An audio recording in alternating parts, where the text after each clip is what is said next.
அல்லாஹ்வுடைய தூதர் ரசூல் ஸல்லல்லாஹு அலைஹி வஸல்லம் அவர்கள் சொன்னார்கள், ஒவ்வொரு மனிதனும் வீட்டிலிருந்து புறப்படும் பொழுது அவனுக்கு எதிரே 2 சைத்தான் நிற்பான். வீட்டில இருந்து வெளியே வந்த உடனே கையை பிடித்து யார் சீக்கிரம் அவனை வழிகெடுப்பது, அவனுடைய இபாதத்தை, அவனுடைய ஈமானை, அவனுடைய தக்குவாவை, அவனுடைய ஹிதாயத்தை இன்றைக்கு யார் வழிகெடுப்பது? போட்டி 2 சைத்தான்களுக்கு மத்தியில். பிஸ்மில்லாஹி தவக்கல்து அலல்லாஹ், நான் அல்லாஹ்வின் மீது முழு தவக்கல்து வைத்து இதோ நான் புறப்படுகிறேன் என்றால் சைத்தான் பயந்து போகிறான். என்ன ஒரு அநியாயம் பார்த்தாயா, வீட்டிலிருந்து புறப்படும் பொழுதே அல்லாஹ்வின் மீது தவக்கல்து வைத்து புறப்படுகிறானே, இவனை நம்மால் ஒன்றும் செய்ய முடியாது, சைத்தான் புறங்கால் என்று ஓடுவானாம்.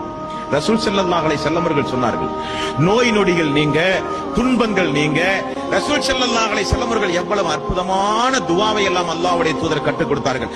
அல்லாஹும்ம லா யஅதி பில் ஹஸனாத்தி இல்லா அன்த, அல்லாஹும்ம லா யஅதி பில் ஹஸனாத்தி இல்லா அன்த, வலா யத்ஃபஉ ஸய்யிஅத்தி இல்லா அன்த, வலா ஹவ்ல வலா குவத்த